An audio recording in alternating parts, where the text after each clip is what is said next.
LeBron, there's a clip that's gone viral of that game one in the timeout huddle after that, before going into overtime. Of you, it seemed like you were just finding out that you guys still had a timeout. What was going through your head at that time, and was it pretty self-explanatory? Pretty much. It went viral. Yeah, pretty much. Damn cameras. I haven't seen it. I'm not on social media right now, but could you elaborate a little bit more? You're taking me back to game one. I'm sorry. It just. I finally got game one out of my head. You're taking me back, huh, Chris?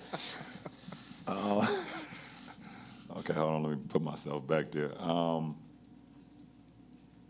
So if I remember, I think, I was sitting on the bench and kind of just contemplating the last couple of seconds of what just happened, what expired, and from JR dribbling the ball out to G Hill missing the free throw, seeing Draymond step in early on the lane violation, asking myself, did I have a lane to actually drive it if I didn't? So there's a lot of things that playing through my head, and when the shot clock or game clock went off, before JR kind of threw the ball to G Hill to the corner, I actually tried to call timeout, and I believe it was Ed Malloy that was right there, our referee. I don't know if I had enough time because I was kind of a little bit still in shock of what was going on at that point in time. So I got to the bench. First thing that came to my mind, I was like, okay, I was calling timeout, but hopefully, I'm glad maybe if we didn't have any, I'm glad they didn't give it to me. I didn't want another C-Webb incident, that happened, and then they go to make their free throws and the game is over. So I asked our coaching staff if we had a timeout, and they told me yes, and I guess y'all probably seen the reaction from that point on. So that was more so the reaction from not getting the timeout after you were signaling for it.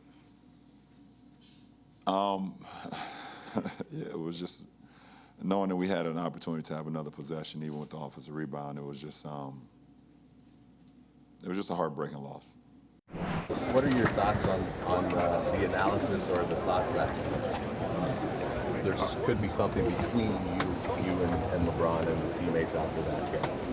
Nah, actually, we all spoke about it after the game. Spoke about multiple plays, so I don't know where that information came from. Maybe sources, I guess. There's criticism of the way LeBron handled that. What are your thoughts on the fact that he didn't say anything to you guys or his teammates? He spoke to us. He spoke to us. He's gonna get criticized regardless. So, nobody over here is losing any sleep over what anyone else says that's not in our locker room. Whether it's our coaches or players. So, it's the finals, and we got to take care of business.